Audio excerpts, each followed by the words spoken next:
The following program was made possible thanks to the generous support of our Kickstarter backers. Well, first Holmes was born, then he got fat, bald, and tired. Sup, Holmes? Beware, your host, Jonathan Holmes. Hello, everybody! Thank you for joining us for a special late-night E3 Sup Holmes with the animator who did the beginning of Sup Holmes. We could just talk about my own show with someone who helped make my show with me for the whole hour and a half if we wanted to, but we probably won't. Lindsay Collins, Matthew Greenfield, and Mike Lambert all here joining us from Los Angeles. Thanks so much for being on the show. Hi. So, Lindsay, I don't know how much you want to give away, because you didn't tell me about Cat Girl Without Salad. We were working on Teenage Pokemon and Sup Holmes stuff, and all of a sudden I got an email from this terrible person, Adam Tierney, and he's like, "Hey Holmes, here's WayForward's new game. It's not a joke, it's serious." And I was like, "Whoa, that looks like Lindsay Collins art." He's like, "Of course it's Lindsay Collins." I'm like, "Why didn't you tell me she's making a game with WayForward?" Wow, so excited. And then people said it was just a joke, and I would not believe it, and I still don't. And thank goodness it turned out I was right. It's an actual game you can get on Humble Bundle right now. So was it pitched to you, Lindsay, as a joke? Or did you know from the start it was a real thing? I was confused through the whole thing too. I was pretty sure it was a joke, but then Adam kept talking about it like it was real. So. And Adam Tierney, he's like lurking in the background, drinking a soda, wearing a Splatoon shirt. It's like he doesn't want to talk to us or something. So, how did Adam first tell you about the idea? Did he say we need this character to look like this for this game, or did he say just do whatever you want? How did that happen?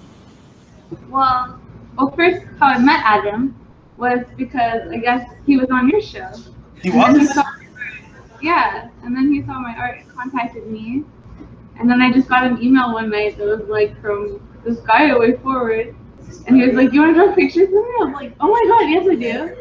And yeah, so then it was for an April Fool's joke thing. It was a big deal to me because I've never worked with WayForward before, so it was super cool. And yeah, I had a lot of fun making the character.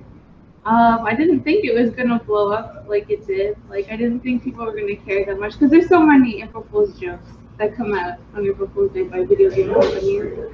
And then, but people started drawing fan art and stuff of her and making like soundtracks and stuff for like this fake game that doesn't exist, and it was really cool feeling.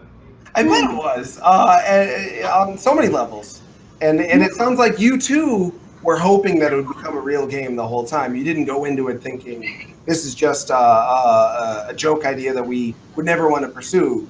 You were on board with pushing it to real game status from the start, it sounds like. Of course, because that would mean getting to work with WayForward more, which was exciting. And since then, you did the art on the mobile remake of Lit, if I remember correctly. And I worked with both of these guys on that as well. Oh, that's really great. I was not aware of that, though I should have guessed. So that took... I programmed it, and then Mike was the animator on that as well. So it's the same. Cool. Yeah. So, do you think it was because, in any way, that Cat Girl grew to have a huge fandom? There's Weather Witch, who created like her own animated series based on just the initial pitch of the game and the images that came out. There was the fan soundtrack you told us about earlier. There was like, I think somebody put her in your Cat Girl in Smash Brothers, and I'm friends with that guy. He plans on actually redoing the model now that the game's a real game with their modified design. Really? So it only seems to be steamrolling from here. So do you think it was because of that fan reaction that you eventually got to make more games with WayForward and then make the actual game, or was your relationship with Adam Tierney and WayForward such that it was inevitable that you would end up doing more stuff with them? I don't know how to answer. I know. Where's Adam Tierney to answer these Adam Tierney questions? Adam, come Working on. behind a green screen somewhere. Ask them questions first. Well, I can speak for Adam then, since Adam won't speak for himself. He has raved about you, Lindsay. I don't know Adam super well in real life, but he will just email me randomly and be like, check out this thing Lindsay did. Don't you wish she was making art for you still? Because she's making it for me. And I'd be like, damn you, Tierney. You're stealing my artist from me. He, I don't know if he's allowed to talk about it, but he pitched, I think, a cartoon at one point that was like a parody where you did some characters we both love. And I was like freaking out at how lucky Adam was to be working out with you. Are we allowed to talk about that pitch, Adam? That secret pitch you did that didn't end up getting taken? I can't remember if it was for Fox ADHD or something. Yeah, no, was it? Yeah, I don't know. I don't remember who it was for. No, basically we did Linz and I wrote, and she did the concept art for a parody pitch of Gem and the Holograms, where the Misfits were very sweet, and Gem was just horrible person, and the holograms were horrible. It was very funny.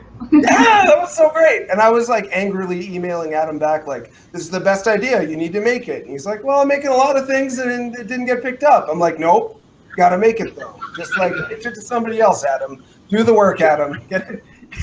Which is easy for me to say. I'm not going to do with this. So, Adam, it sounds like you were pretty excited to work with Lindsay from the start and planned to try to work with her in any way that you could. Yeah, I mean, the whole thing with Catgirl, I kind of said it when I was on, I think, my episode of Sub Holmes. The idea of the character was for it to look horrible, for it to have just like too much crap going on. Like her name, Kebiko, literally means like girl that looks hideous or girl with gaudy fashion.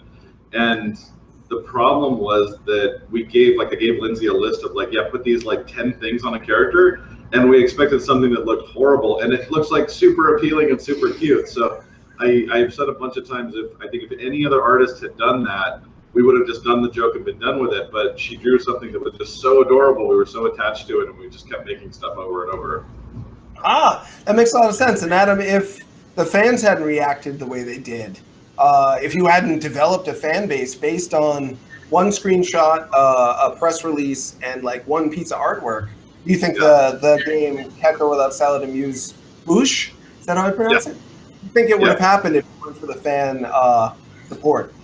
The fan support was cool, but really it was just internally at WayForward, we loved it. So I mean, James Montagna, who's around here somewhere, he was into it. I was into it. James did a really early prototype, and you think you helped with that a little bit, Matthew, right? I helped out with that, yeah. Yeah, so Matthew and James made a prototype of it really early on, like a couple of years ago, that proved out the basic concept of the gun switching.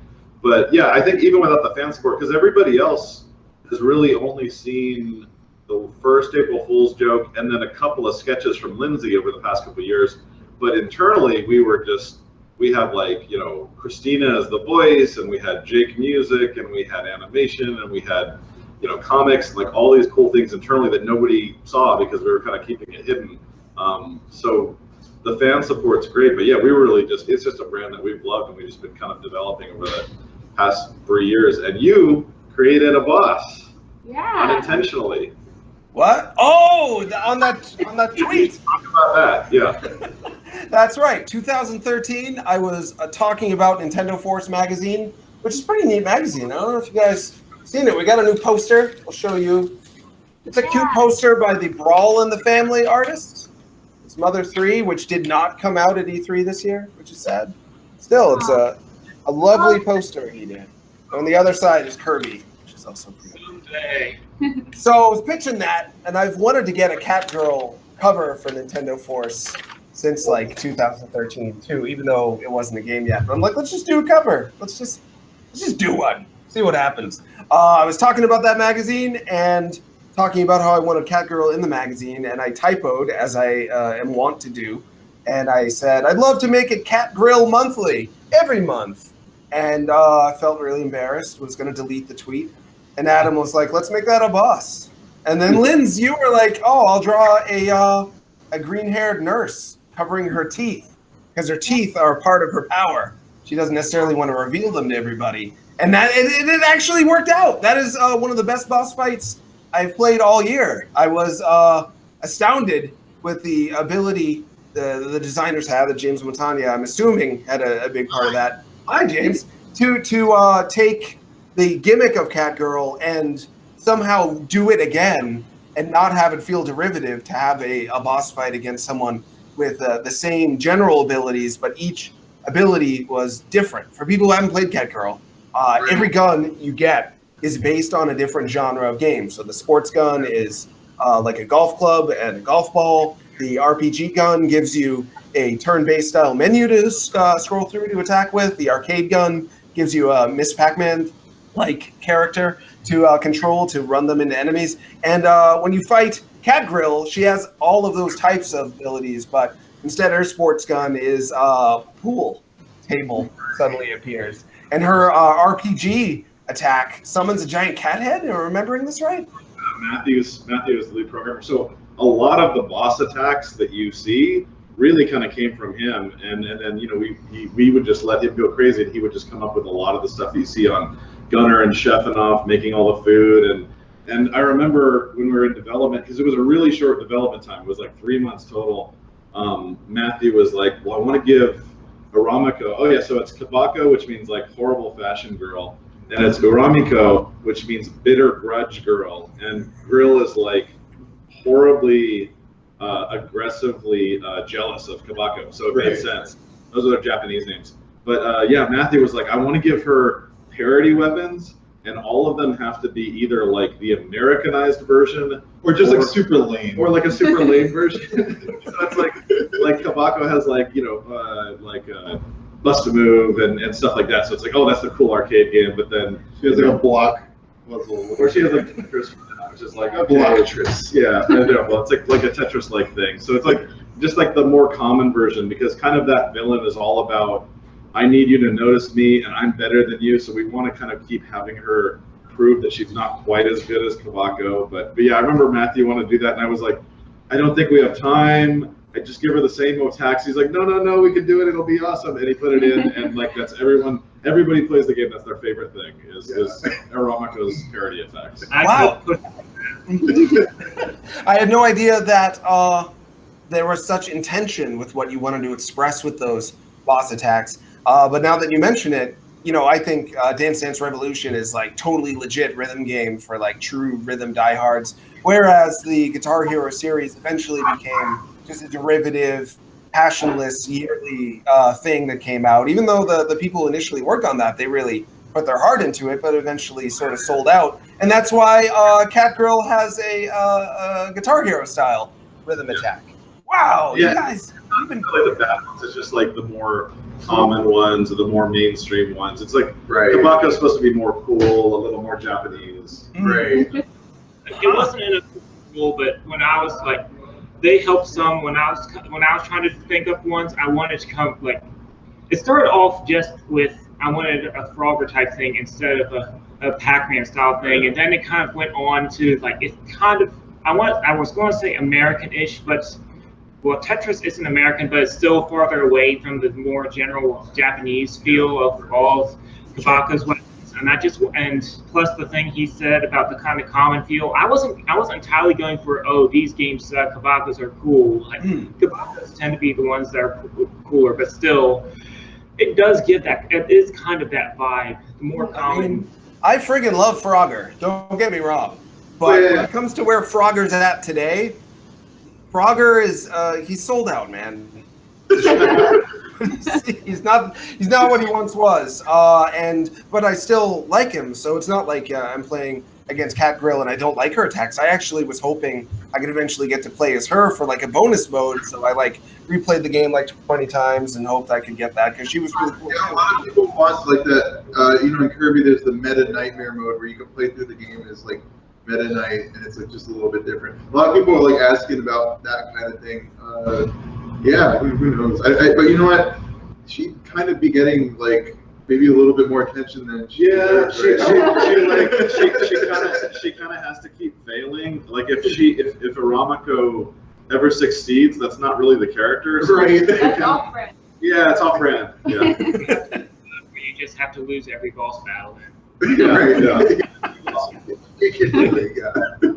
Well, that brings me to the question of, and I don't know how much you'll be able to tell me, but what are our chances of getting yet another Catgirl game? What are our percentage chances? Do you guys want more Catgirl? Because I thought we were done. I thought It seems to be going over very well. There seems to be, from the people I've talked to, two kinds of people. People who were too late to get the bundle and are like sad and watching videos of it, and people who got the bundle just for the game and are all like, what, did I disappear? No, I said, and then that mystery third category.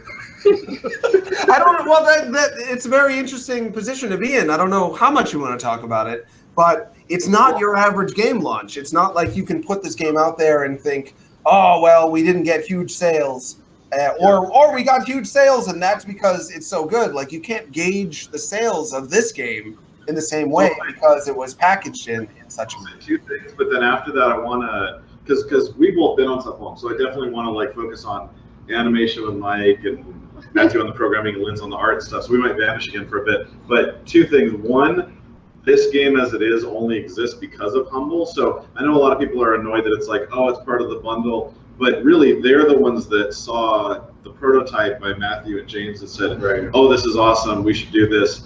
They paid for it. They got it out there. Without them, we might have eventually gotten to it, but this game wouldn't be out today if not for them. So, we're very happy about that. As far as future games, the culture at WayForward is we're always talking to Matt Bozon about what we should do next. We have tons of brands that we want to do. So, sometimes we do a second one, like we did revisited Lit. We'll do a couple Shantaes. Sometimes we'll want to do something original, but we definitely like this. So yeah, we would totally love to do more. As for like when that comes out, it kind of just depends how much time we have and what we're working on and stuff like that. That makes a lot of sense. And I hope that Humble eventually can branch out to consoles themselves, because the game as it stands, I think, is worth playing in more places and hopefully being put on sale again in a way that's more accessible to folks. So can you speak to the reception the game has gotten so far, how you feel about how it's been received? You're the art director. You basically almost everything you see in the game was designed by you. So what do you think about how people like it? They've been pretty nice. We've been getting a lot of fan art, right? Yeah, a lot of fan art. Yeah, the fan art hasn't slowed down now that it's not like a mystery game that maybe is real and maybe isn't. That my guess was a lot of the fan art came from the way the question mark, is this real, gave people the opportunity to fill in the blanks and say, well, if it was real, this is the way I would make it. And my idea is just as real as the actual idea, because who knows if any of our ideas are real. So that gave people this big opportunity to feel like they could collaborate with you from afar, even though they've never met you before, to make an animated series or a soundtrack or polygonal models. But now that the game is actually definitively a thing, the fan art hasn't slowed down. If anything, it seems like people are more excited about it now.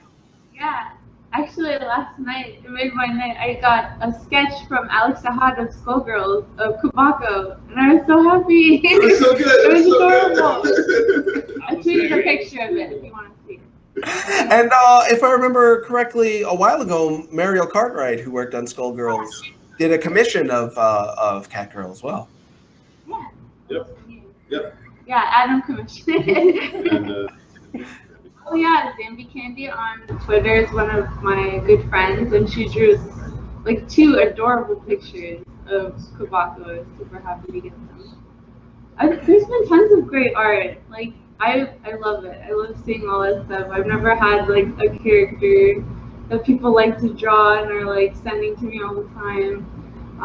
It's been great. I'd love to see more art of the bosses though, if anybody wants to do. Yeah, we need more Gunner Crossbones and Shepard artwork. Yeah, well, Shepard. mostly Gunner. When I wrote about the game on Destructoid, it took me a little while to get it out there, but I did write about it. I talked about how it made me feel like I didn't put it exactly this way, but I kind of wish I did now. If Teen Titans were No More Heroes, this felt like Teen Titans Go for that. It felt like a cuter, simpler, but still smart. And Adam actually wrote an episode of Teen Titans Go, so it sort of makes sense now that I think about it. Was that something you were intentionally going for? And Adam left, and Adam wrote it. I guess that was more of a question for him.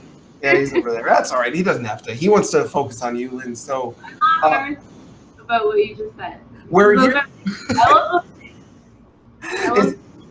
Is that what you were going for, though? Were you thinking? We both know you love Suda51. I think I introduced you to Suda once, and you gave him stickers. I'm so thankful for that. It was like the best day of my life. We got to say hi to Suda again this E3. Yeah, on It was Tuesday like, night. yeah, 2 days ago. Tuesday night we went to the Let It Die party, and it was super fun, and Suda's so nice, like always. I gave him a copy of Shantae and the Pirate's Curse, the Japanese version. And he asked him really to sign it. Oh yeah, I signed it for him. That's so cool. Yeah, you got So the relationship with Suda has continued. But were you directly influenced by him at all for anything you did with Cat Girl, or is that me reading into too much, or is it just maybe in your subconscious? Well, he's always there in my subconscious. But most of the ideas are Adam's, and then like the basic ideas are Adam's, and then we all kind of work together from there to like make them more and more and add as much stuff as we can. But yeah, like bounty hunter idea that came from Adam, and obviously like the humor is like 100%. Like it's so goofy, and like just the fact that like Cat Girl came from a typo that you made. That's like so Adam to turn the stupidest idea into something that's like really cool. But I would say mostly Adam. But Gunnar is very special. He's a very special boy. Very special boy. Sorry. And that's like a lot of the same. We like a lot of the same things. We like a lot of the same games and cartoons and stuff like that. We're constantly telling each other to watch stuff and play things. So like, yeah, like he loves No More Heroes as well. So I'm sure it's been nice as well. It's been great for me on the sidelines to see this like faction of WayForward form in the way that it has. Like James and Adam have been working together for a long time, but the way I see you guys interact on Twitter, it seems like a studio within a studio. It's just how it looks of true friends who are recapturing that independent spirit and just making things for the joy of it without too much concern about whether it's going to be marketable or not, just because you love it. To see that happen in WayForward the way it has been, and to know that Matt Bozon is fostering that sort of environment in the studio is such a nice thing to see, you guys. We're all best friends. Yeah, I think one of the greatest parts about making a game like Cat Girl Without Salad is just like I'm working with some of like the coolest people. It's like just the people I want to be around, and we bounce ideas off each other, and it feels good. But I think like more than just that, the fact that we're all here together right now is kind of a rare occasion. So I'm going to tell you a little bit about that. Sure. This guy right here, Matthew Greenfield, and I have been friends since I was like 13 years old or something, like a really long time ago. And He was like 9. yeah, he was like 9 years old on the internet. Like I don't even like know how that happened, but it's not even allowed. Yeah, like you probably should have even been on the internet. But yeah, we met on some old message board, ACMLMs or ACMLMs board, where we used to do like Super Mario Brothers ROM hacks and stuff, like, you know. Anyway, but so we've been friends since forever, and we've been collaborating on projects for a very long time, and we've never met in person until now. The fact is, we worked on Cat Girl Without Salad to completion, never having met Matthew Greenfield at all until now, this E3. Wow. Matt, how does it feel for you to have been welcomed into the WayForward family in this way and to be at E3? I don't know if it's your first E3, but it sounds like it's your first E3 with your friend James, who you've known for years, but never in real life. How has this been for you? I've known him for like 15 years, really. 15 years? And it's like, it's so exciting, and feels so good. It's like I'm just this whole team is wonderful, and it was just wonderful even just on the internet, but to actually see them all in person. Like every single one of them I've basically met, even ones that aren't on screen that still help out with things, and it's just everyone is so awesome and welcoming, and it makes me feel so fantastic, and I'm just hyper motivated. That's exactly what I was thinking, that this kind of optimism and this kind of sense of connection, and it sounds like love, if I can be frank. Sounds like you guys are in game development in love with each other. That's the kind of thing that leads such amazing games to get made. I feel like Catgirl has the potential to be the next like Shovel Knight style breakout hit, where people are just so caught up in the momentum of the passion that's coming from the game developers. We've had Sean Velasco on the show a couple of times, and you guys used to work with Sean directly, and you're still seeing him around. His passion for games and his team is so contagious. I feel like that's part of why Shovel Knight did so well. And I got the exact same feeling from Catgirl when I actually got to play it. Yeah, and I can't stress enough that it's like this culture, like this game exists because of the culture that Matt and Goldie and Chris, like our management team at WayForward, sets up. Because I've worked for other studios before WayForward, and usually it's just you're doing your job and that's it, and that's pretty much it. But with WayForward, there's such a culture of coming up with ideas. Like most of the stuff in Catgirl, all the characters, they're all just moments of us connecting and making jokes and trying things out. So it's like, Gunnar, like we wanted the boyfriend, and I think it was just us riffing about like how he was in love with her and she didn't remember him, and that would be funny. And then Lynn starts drawing him, and all of the stuff that she adds, like the tattoo of the kitty on the chest, and all the hair and the earplugs, all that stuff, that's all her. And then you guys came up with a name, and then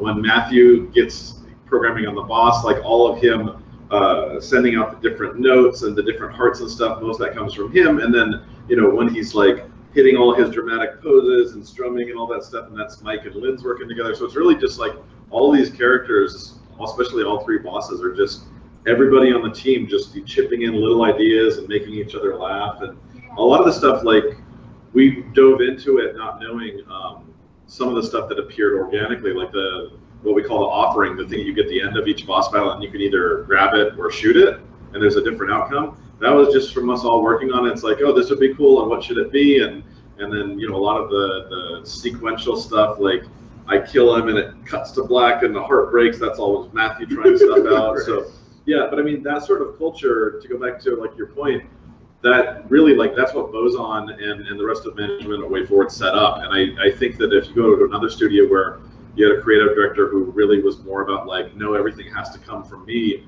you wouldn't really have stuff like this. And then stuff like the Yacht Club team, when they were basically internal at WayForward and were doing stuff like Blood Rain and Double Dragon, those had their own feel too. Mm-hmm. And it's really Bozon and his peers and Goldie and Chris that allow that sort of flexibility and creativity, and they're super encouraging. And like when we draw stuff, they're like, oh, let's explore this. And like anything we create, they're like, oh, let's go pitch this and this already.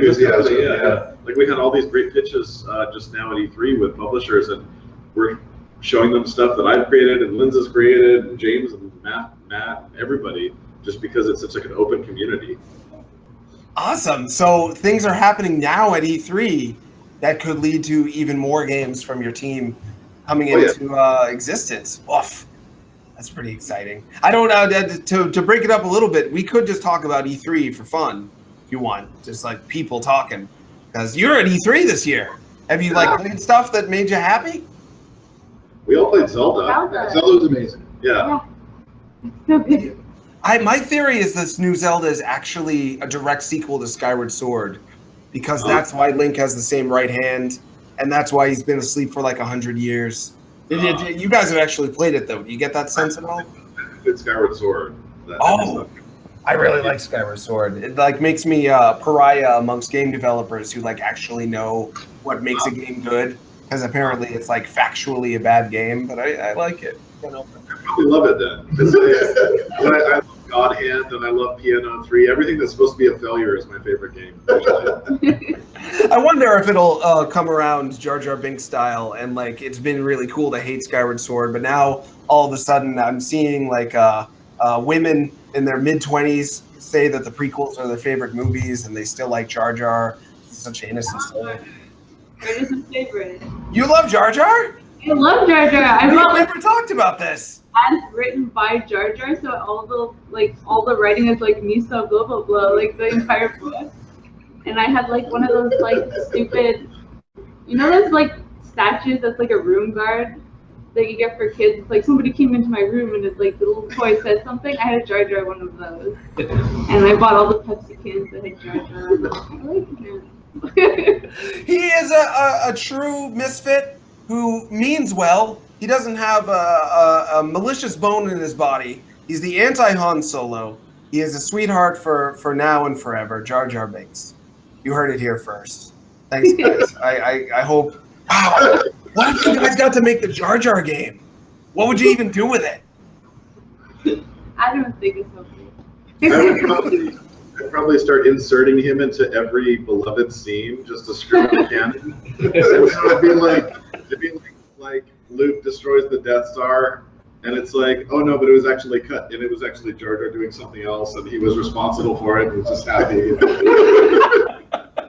Yeah, because if I remember correctly, I haven't seen episode 1 in a while. Jar Jar just like bumbles and accidentally blows up all the tanks, and it's like, oh, Miso, sorry, and then all of a sudden they almost win thanks to his accidental victories. Good old Jar Jar Binks. I never would have expected that anyone else. That's the thing. Doesn't it feel special when you find someone else who doesn't hate him? Well, yeah. I mean, you and I, Jonathan, have talked about our love for Jar Jar and the defense of the prequels for a while. I think the tweet that I wrote that has the most retweets ever is when the Rogue One trailer came out. I took a random image and vaguely photoshopped Jar Jar in the background, and I just tweeted and I said, "Oh my gosh, how could nobody notice this?" And then it started spreading all over Twitter like wildfire. I didn't know you made that. I retweeted that. I'm proud to say I did as well. Very dark, blurry in the background. It looks like a blurry shot, anyways. But it took me all of like 10 minutes to do the whole thing, and then it was like being retweeted for like a month afterwards. Yeah, people think about Jar Jar whether they like him or not. He's like in their brains, and there's a lot that could be done with that. I hope that LucasArts or whoever's doing it now, Disney, capitalizes on the fact that he has mental real estate owned in everybody's head. Even the people who hate him are curious about what he would do next. And a WayForward Jar Jar game where he's just making everyone less cool by proxy, just showing up and like making the party less desirable. I think that could do pretty darn well. I'm so curious though about what you would want to do with Catgirl next, but I imagine you can't really talk about it that much. For people who don't know, and I've sort of glazed over it, it was originally pitched as a every genre game. I can say that it's not decided what would be done with Catgirl next. So yeah, if you want to ask everybody individually, they can absolutely answer what kind of stuff they would want to do. That's a great idea. And I'm going to start with poor Mike Lambert, who I didn't mean to ignore you. Mike has done the best drawing of Hideo Kojima I've ever seen. And he didn't even mean to make it good. He was just drawing on a napkin, I think, in a terrible frozen yogurt place.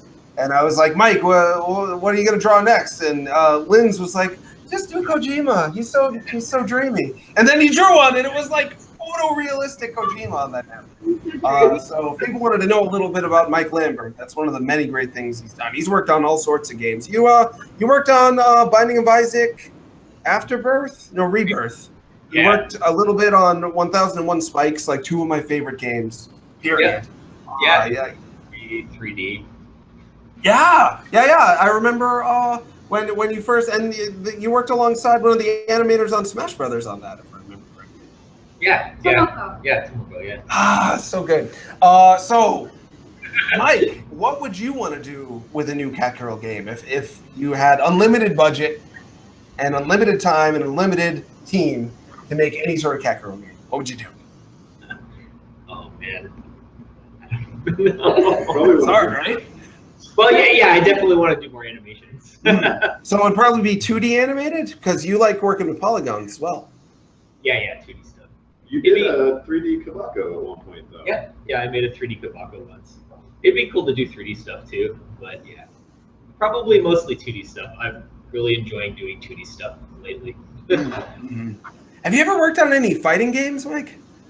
I haven't, no. Because that seems you're really good with an ensemble cast. You know, Binding of Isaac Rebirth is an ensemble cast in its own way, and 1001 Spikes ended up having characters from Bit Trip Runner and other games by Samu Wasada.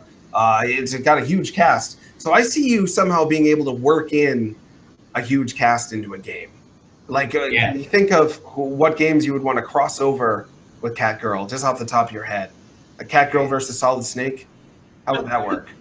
I have no idea. I could see Kojima going for it, though. Like, when I think about what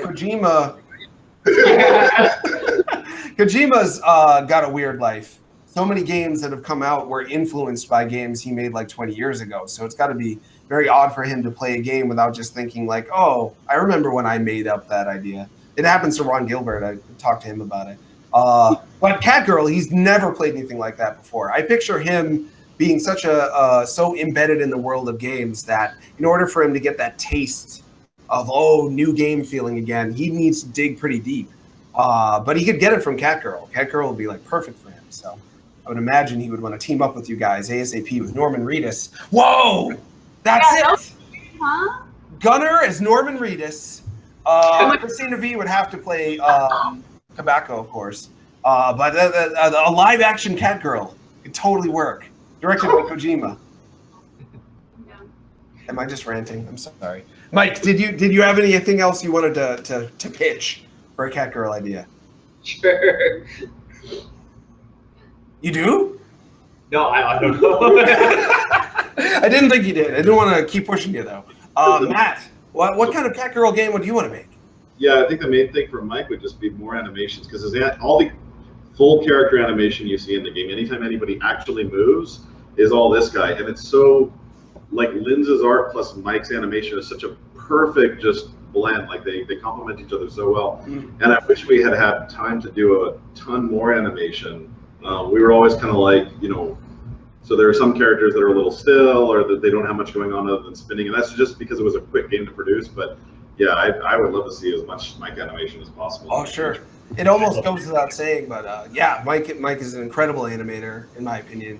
And knowing that you're on the cusp of Half Genie Hero, just about to release, I hope. I'm very excited about that game. That's the kind of animation I would love to see applied to the next Catgirl game, but then I'd probably have to wait for it for a while because that animation doesn't happen overnight. So I'm personally torn about that. Literally overnight, because he's very quick.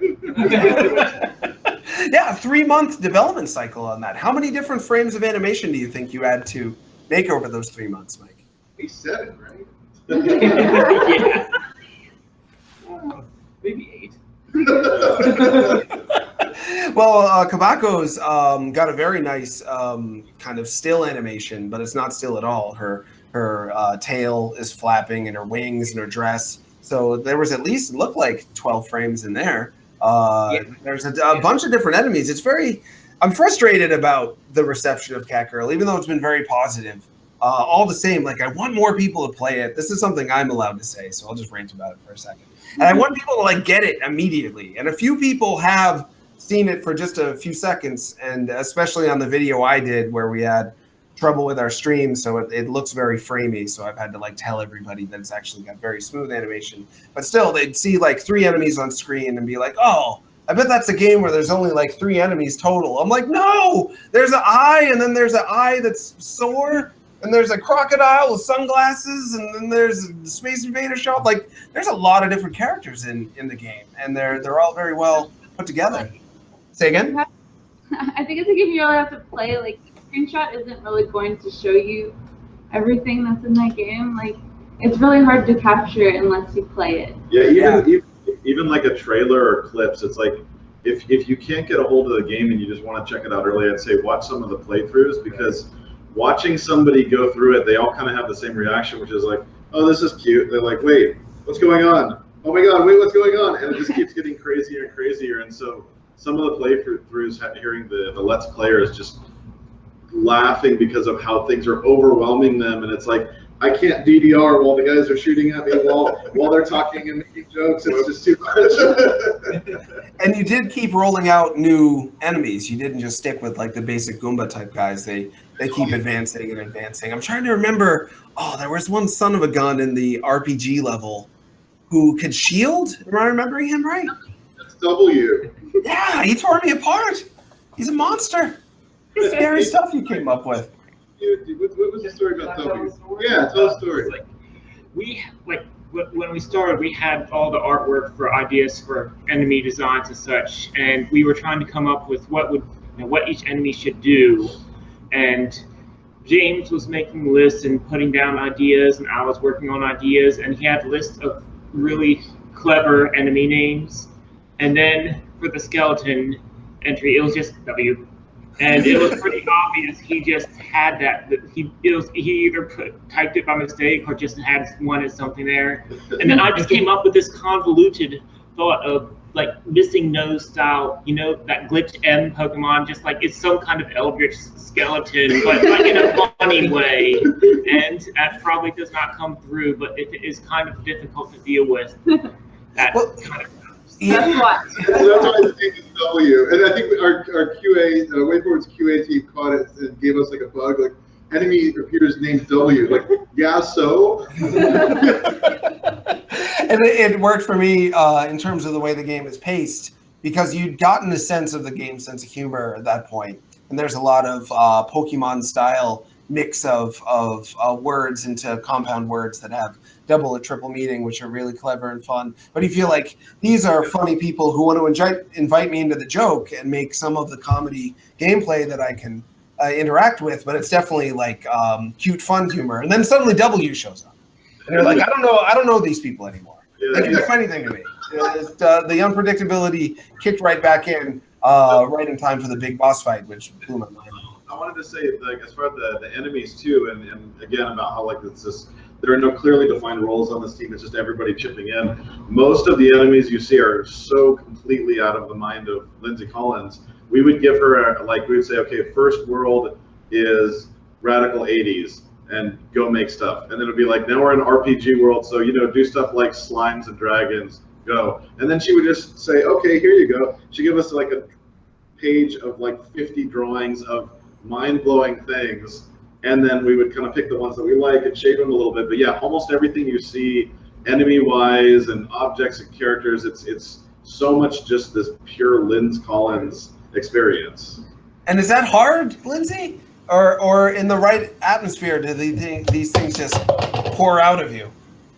Sometimes it's hard, but like honestly with this team, it's just so easy because it's like we have like a great energy together, bouncing things off each other. And like it's fun. Adam gives me like a vague idea of what he wants, and then I send a drawing back, and then he's automatically got like their whole backstory in his mind and like all these like crazy jokes about them and what their attacks are gonna be. And then we figured out the gameplay already. Yeah, we figured out the gameplay. Named it. Yeah. They call it W. Exactly. Yeah, Adam's not one to brag, but he is, as I know him, is constantly flowing with creativity. He's working on a book, a horror book. He's written animated shows. He's designed games at WayForward. He's written games at WayForward. But with the right team, it seems like it's even easier or even less difficult for him. That's just kind of the stuff that's known. I mean, really, these guys, like everybody here, has worked on really neat stuff that hasn't been seen yet. Either it's just like little demos or it's like unreleased things or stuff we're still working on. So, I mean, yeah, some of the stuff that might pop up, you might see like me or James, like, oh, hey, here's something I'm working on. Or, if it's tied to a Kickstarter, like my book was, it's a little more public. But there is like massive treasure chests full of amazing Lindsay Collins concepts and characters and jokes and gags and stuff that just hasn't popped out yet because it's still kind of in that realm of like, well, if we eventually use it, we don't want to show it too early. And so there's like you guys have seen little bits and pieces from maybe me or Linz or James along the way, but there is so much stuff from this team as a whole and individually that is just still hiding. You always say this to me, Adam, and I'm always so sad that you. I feel like I have been like the. I'm trying to think. I know there's a word for it. There's an expression for someone who's just gotten to like witness the greatness, but isn't allowed to tell anybody. Because for years now, Adam's been like, "Hey, check this thing out." I'm like, "What? What are we going to tell the world?" He's like, "Probably never."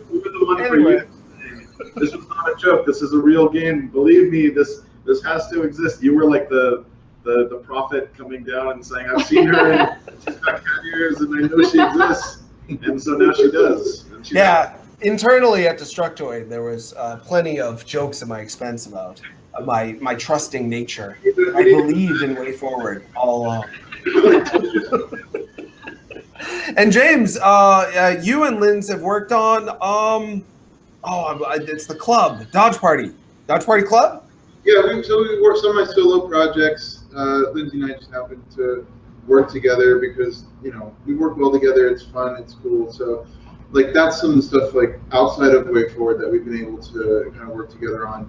But because of those experiences, we can work even stronger on stuff like Cat Girl Without Salad. And like because I met everybody because of you, so just like so thankful for that because In a way, we're all here because of you, Jonathan. Oh, I wouldn't go that far, but thank you.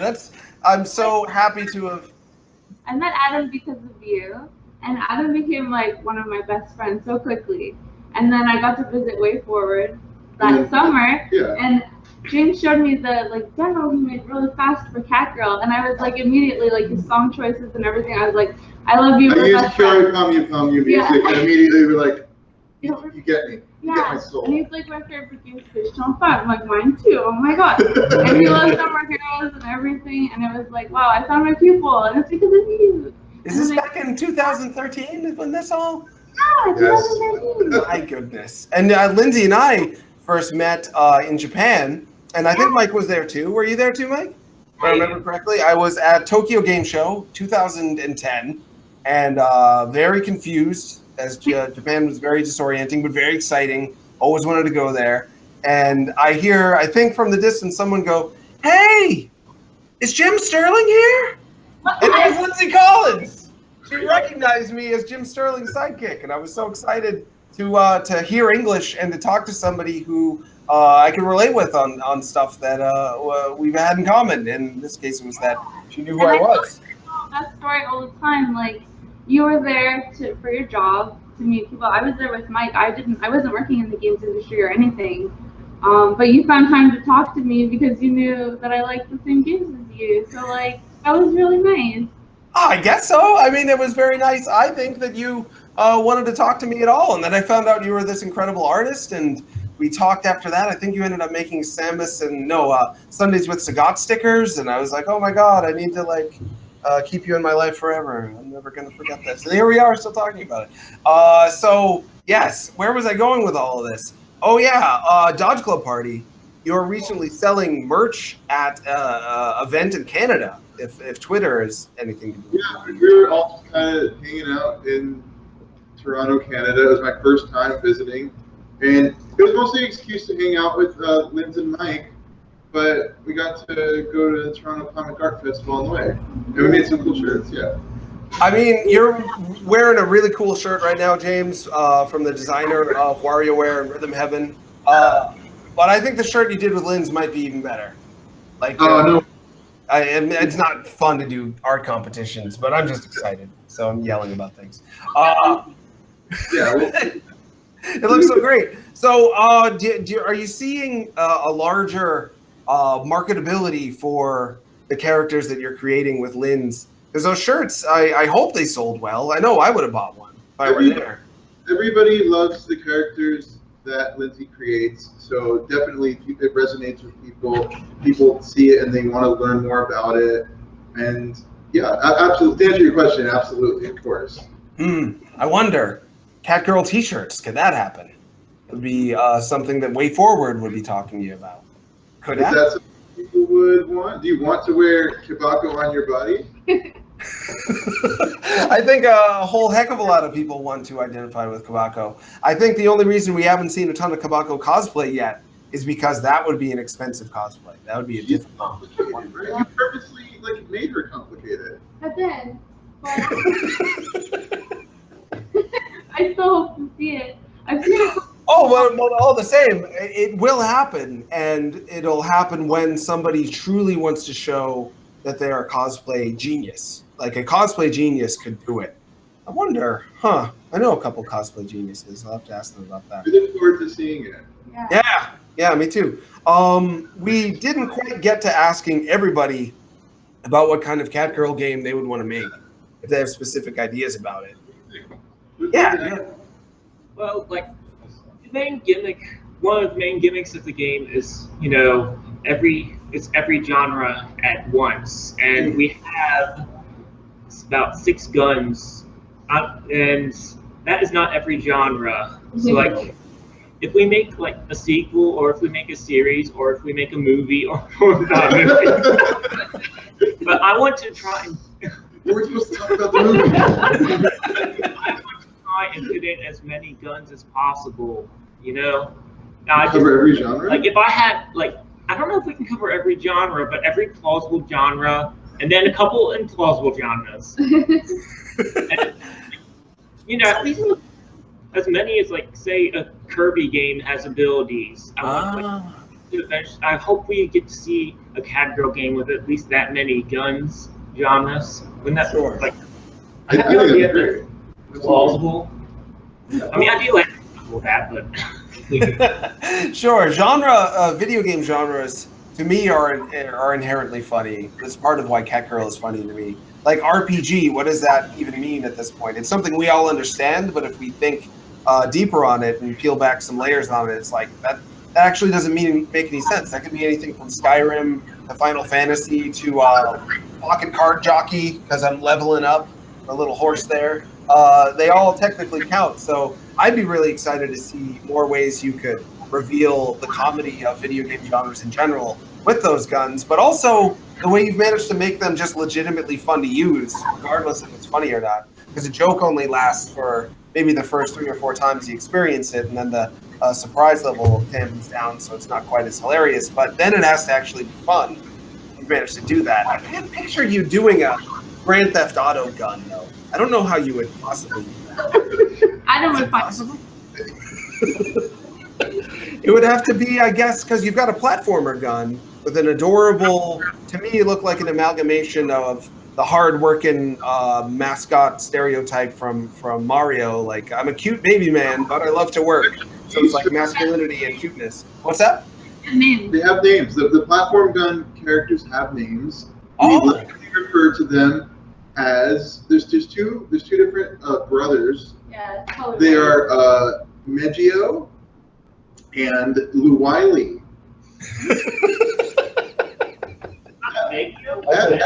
Adam says Meggio, I said Meggio, so I switched because of him, and now I'm going to switch back. It's Meggio. It's Meggio. Meggio and Luwiley. Wiley, yeah, of course. The classics. Everyone knows Meggio and Luwiley, right? Yeah. Original characters. OC3 on Steel, right? Yeah. And then, of course, Amigos, you want to take that one away? Oh. No, you go ahead. No, you should. Not based on anything at all, but Uramiko's version of the platformer gun is Bonnick and Snails. We came up with that. Can you believe it? Yeah. Totally original idea. Me and Adam both came with the same joke, snails.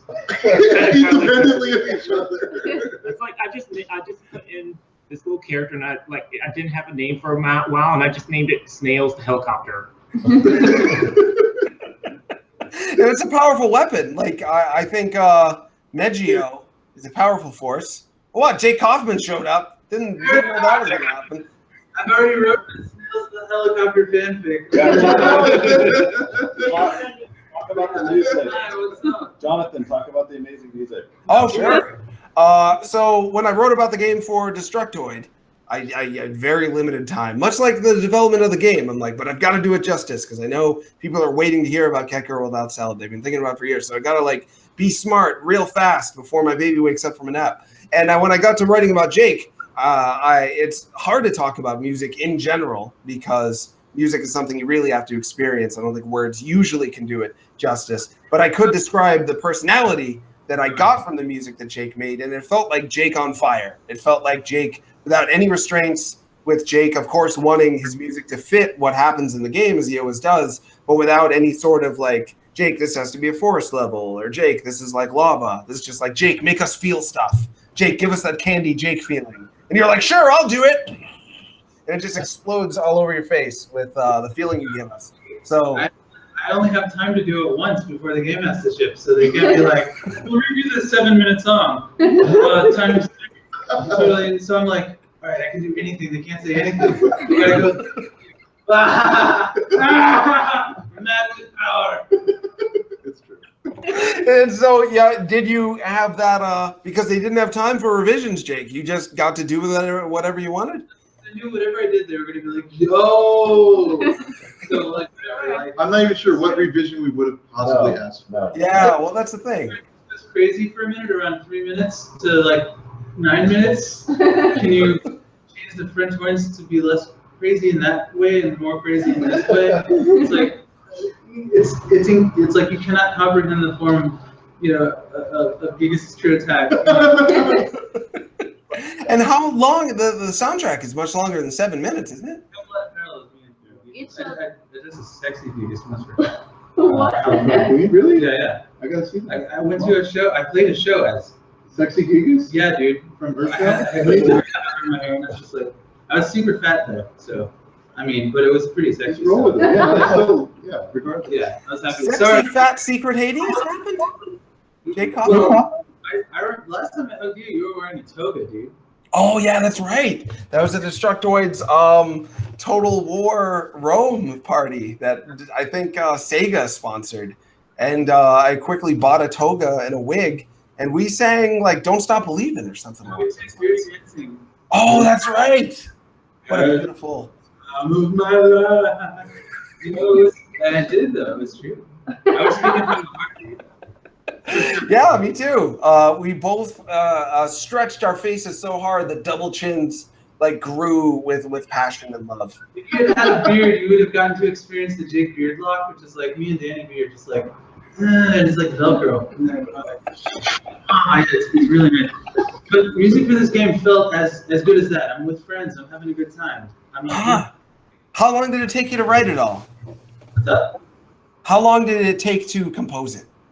It was about one night for each one of the main BGM tracks, and then 2 nights for all 3 boss tracks. And so, like I got the game soundtrack together like almost instantly, and that's because I threw away what I had been working on for like weeks, basically. Like I couldn't get the right feel to it, and it was too much like Mighty Switch Force. It's too much like Dante. It was too much. It was the traditional sort of crazy but kind of controlled WayForward sound, and I wasn't feeling. I just needed to go nuts. Like, here's a trap section. F it. We're doing this. We're going with this. And having my dude Ben here to coordinate with all night, on these long overnight stretches. And we just kept going after smoke breaks and just BSing about the dumbest possible things. And I'd come in like, yo, holler. All the best ideas. The best ideas start out. Wouldn't it be stupid if ... Best idea. Yeah, well, that's why every year at April Fool's, there's 2 kinds of jokes that happen. The kind that aren't that funny and the kind that just should be real games, and you guys managed to. But the way Jake describes writing the soundtrack, it almost sounds like he wrote a soundtrack for like your friendship. It's like, this is how it feels to be friends with you guys, just like peeling back all the layers of whatever work is and getting to something else that's even hotter, even more raw, and you spit it all out. I work to dazzle my friends first and foremost, and then the band secondary, and then myself. Like, I'm always kind of judging and stuff, but sometimes I'll be like, all right, enough is enough. You got to release this, and you can't yourself up that much. And we were totally dazzled. Friends, Yeah. We got the file delivery when James was still in Toronto with me, where he was right about to leave, and we went into a cafe. I had to download it on my phone to listen to it. So Lindsay and I huddled real close and put our ears up to the phone speaker to listen to Jake's music delivery. And I remember we sat there for 7 minutes just in awe, just frozen. And after the song was over, we turned our heads and looked at each other, and both of us just had like tears streaming down our cheeks.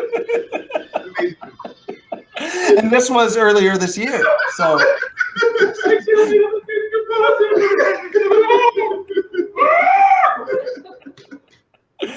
But Jake, was this the first time you'd worked on Catgirl anything, or had you made little Catgirl things for potential Catgirl games all along? Yeah, we had a title theme that we made. An old title theme. Yeah, an old title theme that we made. I think you might have heard it actually. Yeah, I think I heard it in a LA hotel room some years ago. Probably. But yeah, that's how we roll. We're just CD by default. We're the guys walking down the street like, oh, those guys are those kind of game developers. The ones we warned you about. And I'm sitting here in my like Chrome dot studio, like with the freaking grandma's boy like computer matrix system, like. Like I just don't fit that image, man. No, I wanted to say, but you were mentioning friendship, and the April Fool's joke over 3 years ago, was the first time we ever worked with Lindsay. And I didn't know Lindsay before that, other than intro to your show and stuff like that. And we needed an artist for the joke. We were looking, and I was looking at different DeviantArts and Twitters and stuff like that. And that was the first time we ever worked with her, and it came out great. And then we just kept working on more and more stuff, and she kept loving the characters and drawing them. So yeah, basically this game is essentially like WayForward's and me and James's friendship with Lynn's in a game, like personified basically. And I think that's why it's like it keeps going, because it was the first thing we ever did together. It's the thing that we since then have been most passionate about, and we've always talked about. It's something that any goofy idea that anyone on the team has fits in, and even friends of the team like yourself, and so yeah, just because of all that, I mean that's why it's so dear to us. But I think for me, and I think for James too, and probably all these guys, kind of the core of it is that like this series is us meeting Lynn's and working with Lynn's, and like the origin of us hanging out with this awesome lady. Oh, yeah. So you better be nice to the game, you idiot people. I do. It would be, yeah. You would have to. Well, that's gotta. There's no reviews of the game that I've seen. Are there? There's one review. You. Oh, me. I didn't give it a number, but I did rant about it a little bit. I wonder. Yeah, that's a whole other topic for another day, about how like reviewing the product of a friendship that also happened to be put on sale. Like that's kind of different than reviewing a product, isn't it? I hope people get that when they review things. I think that they should. I like for people when they review stuff to tell me about their relationship with the thing, as opposed to looking at it like an item that was supposed to, do something specific for them, like make toast or give them more HP or whatever. It's about a relationship, people. Video games. The thing with this is, it's like, of anything I've ever worked on, this is my favorite thing I've ever worked on, and it's probably the same for most of the people on the team. Mm-hmm. And yeah, it's just because I've worked on stuff I love and stuff I've helped create, and we've worked on stuff other people create and work on other brands and stuff. But yeah, just because so much of this comes from meeting and becoming friends with Matthew and Lynn's and Mike and everybody, and there's so much origin in that. It's rare to find a dynamic like this. Yeah, and even though it's only like how like, I know it sounds like a weird correlation, but like I just watched like The Never Ending Story with my kid, and there's movies like Never Ending Story and Goonies and Labyrinth and stuff like that, and they're just embedded within you because they hit you at a certain point in your childhood. So kind of the origin of this game is just embedded within all of us. Like it's more important than anything else we've done, because the other stuff we do, we come up with it and it's cool and we like it and we finish it and then we move on, or maybe we revisit it later. But this is the one that we've never stopped talking about it and working on it and laughing about it. And when Jake breaks music, crying about it. I'm like, oh, to see it actually happen. Yeah, whatever. we've shit to do. Basically, we've never not been working on this game emotionally and mentally since it was created 3.5 years ago. Since the April Fool's joke, you've been thinking about it. Yes. Well, that brings me to expectation and how it must have felt for yourselves, because this game means so much to you, and knowing that it means a lot to the people who believed in it all along. I keep thinking of Weather Witch and all the fan animation she's done and still plans to do. To deliver on that feeling that you've had amongst each other, but to try to give that feeling to other people. How did that feel? Was there any fear that you wouldn't be able to do it? What do you think, Lance? Because your stuff has kind of been the most, like, most of what you see in the game. Oh, and we also have to give a shout out to Christine Bune. So all of the pickups, like all the smiling food and everything, that was Christine's art. And Von Pinpin did helped did the background with Lynn. So those are our other two artists. But yeah, what do you think finally seeing? Because almost everything that they see in the game is you. Yeah, I don't know. Is it? What is it like now having that? I guess like, me and Adam have been talking since like I drew the picture initially, so we kind of always knew what Kabako was like. But I think like maybe if you just see the picture of her, you have this idea in your head of like what she's supposed to be like, or maybe what she acts like. But we've always known that she was so stupid. And like maybe other people see her as like super heroic. Yeah, she's like a sexy girl, you know. Dumbass. She's like unbelievably dumb. Yeah. But she's always been like that to me. So like when I see other people's fan art, it's like almost a different entity sometimes.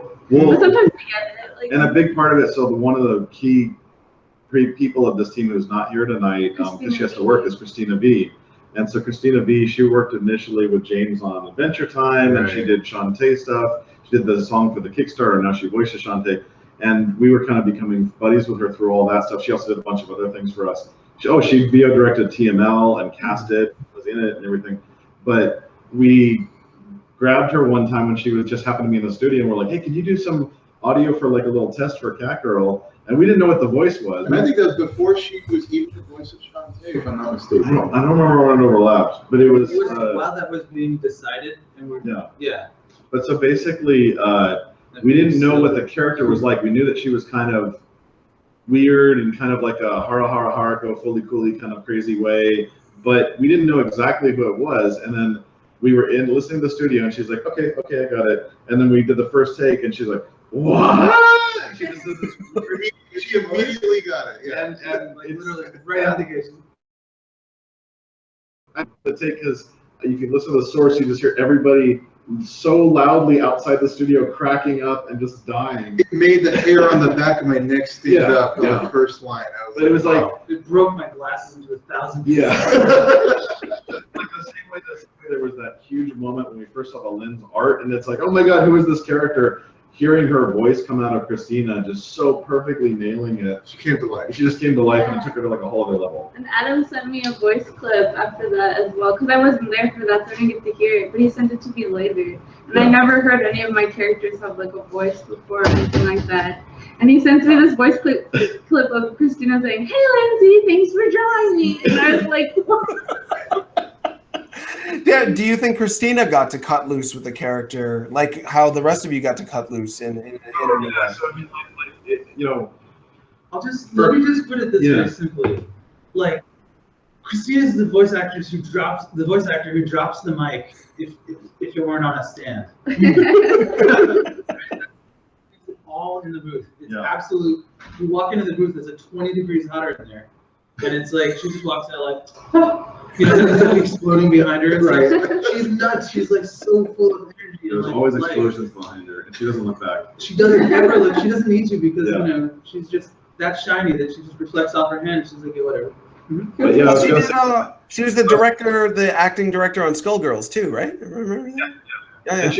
And she's the acting director on Catgirl too. So I mean, when Todd did the male voices for Gunner, she directed all that. She cast it. I mean, she's been like casting and directing our stuff for a while. But yeah, I wanted to say on the, like with the voice, there are so many lines in the script that are just a normal line that are hysterical entirely because of her performance. The way she reads it. Yeah, and so it's like, like crazy like that. Yeah, and then just when you think you have her figured out, because she plays Kabako, completely mind-blowingly weird. Then she plays Squiddy as just this like, okay, sir, just this sweet little character. But we didn't know Cat Grill, your character. You did the typo, I think, like 2 years ago or so, and Linz has been drawing her since. So we knew this character. We had no idea what she sounded like, and then we just described it to Christina, and she's like, okay, yeah, I got it. And she created something that, like, we immediately felt so bad for her. It's like, oh my God, what do we do to this poor character? Because suddenly she was just so sympathetic, and when she's struggling with Kabako, like, why don't you remember me? It was just like so tragic. And yeah, she found these 3 wonderful characters. And I think it's actually kind of funny because the script was written like Kabako's kind of constantly saying, oh, I think that's me. I think it sounds like me. But when you listen to him, it really feels so different. I don't even think that works as well because it's like she's such a unique character. Unless you already know it's the same voice. Yeah. I think that her she's convincing enough with the feeling she expresses and feeling like a copycat and whatnot that you believe it. I certainly believed it, but I didn't realize at first that was definitely Christina doing both voices. So testament to how much she's able to use her voice to express different characters, different feelings. With Kabako, just you referred to her as so stupid before, and I didn't think of her that way. I thought of her as not needing to think, but filled with like the kind of feeling you don't get from someone unless they have a very active brain. And I think that maybe what Christina's acting is so filled with emotion and able to express some depth there for comedic effect, but still it's far from a flatline character. I'll give you a perfect example, kind of almost mathematical of Kabako, who she is. So I took all the audio. And by the way, like aside from Jake doing the music, we recorded the video here. This is Mint Potion, Jake's new company, and we worked with Robbie and we worked with Jeff, and there were so many talented people involved with this, and it's such an amazing partnership. It was our first commercial game. Oh, nice. Wow. I actually didn't know that. Congratulations. And what I wanted to say about Kabako is, so I took the clips and I edited them, and something that I did in every scene with her that is very typical of her is, normally when you have characters talk back and forth, it's like it goes back and forth, like character A talks, then B, then A, then A, and you have them equally spaced. With this game, I took all of Kabako's lines and shoved them a little bit to the side, a little bit to the left, and what that meant is anybody else who talked, she would cut them off, and then as soon as she was done, there was an awkward silence at the end. So if you listen in the game, you'll notice it's very subtle, but every time she talks, she starts talking before they finish, because she's already decided what she's wanted to say, regardless of what anybody else in the world is saying. And then as soon as they're done, they have to take an extra little tenth of a second to like readjust their brain and say, okay, well anyways, and then kind of get back to the conversation. But it was just like a nice mathematical thing, and yeah, that's so. I would bring in the clips, I would import them in a group, and then the first thing, and that's like the Kabako shift. Right. Pretty awesome. That's a bug that gets recorded in the bug recording system. So now they get to be like, as designed. Yeah. We've had a lot of like things that were reported as bugs that were just not bugs, because I think that's just the nature of this game. It is like if you could break a game and see what's underneath it a little bit, dripping out to the surface, and all the things we love about games that come along with that, and your friendship. I want to hear Lindsay. So that's my thoughts on Kabako, but like Holmes said, like whether she's dumb or whether she's crazy or whatever, how do you view her? What is she? What? He's trying to give you the spotlight. This is like your Sub Holmes episode in Adam's mind. Yeah, Adam initially said just have Linz and Mike on the show because we didn't know we'd all be able to get together like this. So yes, Linz, it's time for you to shine. Talk about her. No pressure though. It's fine. You love her than any of us, I think. I do, Yeah. but that's because I love your writing for her. I don't know. Is she dumb?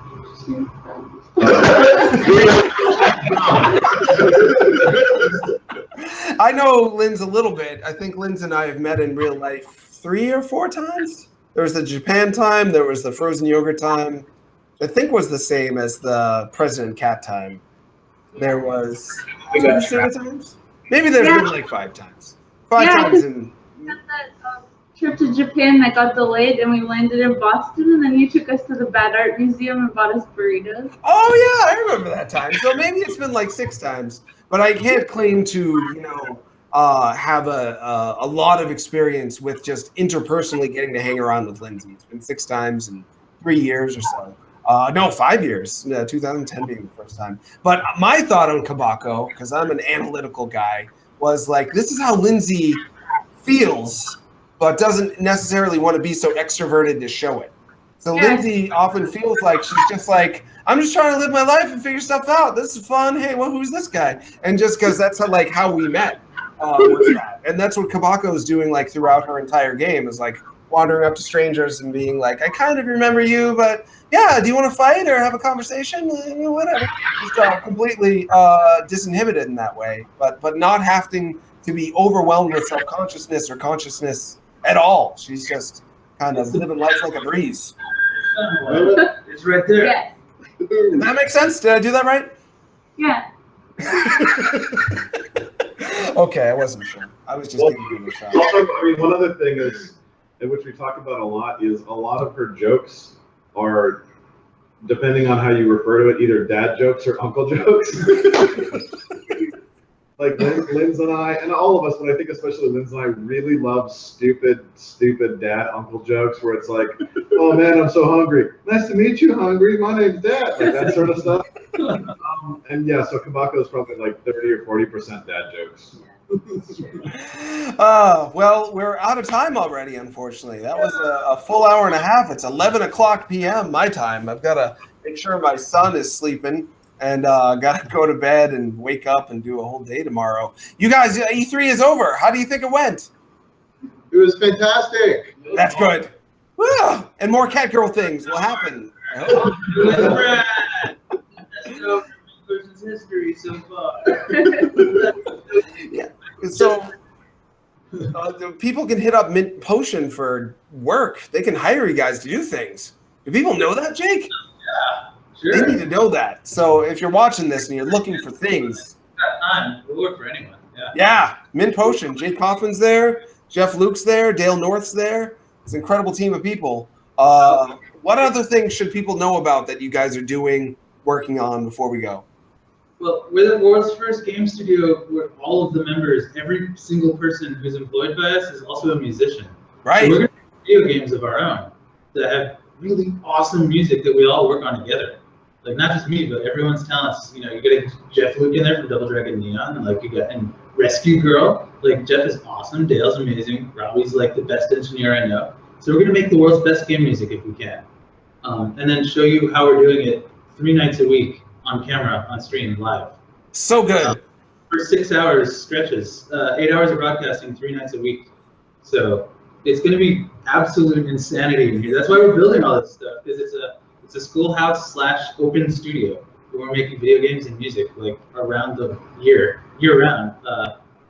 Every week showing. More people got to be talking about Mint Potion. People don't know about Mint Potion. They got to know about Mint Potion. I'm gonna tell them about it myself personally. The music we write and put on Bandcamp, Yeah. And speaking of which, the Cat Girl soundtrack is on Bandcamp. If you are unable to get the game, you can at least listen to the soundtrack. And eventually, I know that game will be available to people again someday. Sure hope so. As for what else you're working on, James, you worked on Half Genie Hero, right? Just a little bit, but I think I'll be working on it a bit more. Really? Yeah. That's exciting. Yeah, I've dabbled in that project, but I've been really focused on Cat Girl Without Salad, and of course, Shantae and the Pirate's Curse I was involved in. Right. Projects, but yeah, so I'll now that Cat Girl Without Salad is done, I'm freed up a little bit to jump onto Half Genie Hero and help out. Cool. So that's a thing people can. Yeah. So now we get to keep working together, and it's gonna be good. I'm done already. My job is over. Or so you think.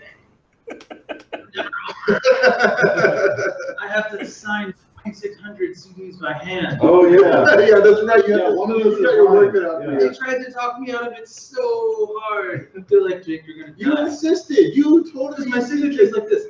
It's done. done. That's still something. I know, I'm screwed. Well, I'm gonna do it anyway. And we're just to gonna... mention, you talked about E3. I think one of the reasons for me personally I thought E3 was amazing was because of Shantae Half-Gene Hero being there, thanks to Xseed, of course, and just seeing people line up to play it and the reactions on their faces. It was amazing. It was really awesome to see people getting really into Shantae. We had cosplayers, we had people that were like experts on the series, and yeah, I'm a discerning fan, not just a composer, and this game is what it should have been.